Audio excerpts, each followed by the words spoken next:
camileri, mescitleri böyle yerlerken Müslüman kadınlara ve tecavüzde gerek bulmamışlar.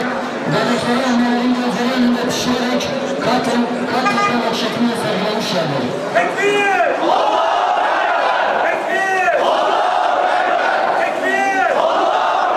Bundan zamanlarda birçok tane hak ve özgürlükten yoksun bırakılmış olarak olan Müslümanların azımsanmayacak bir kısmı ise Suudi Tacistan'da, Malezya'da ve Suudi Arabistan'da yıllardır mülteci statüsünde hayatta kalma mücadelesi vermektedirler.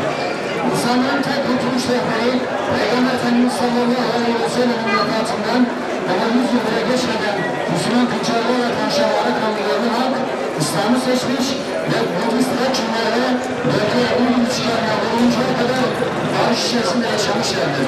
Muhammed'in ordusu zalimler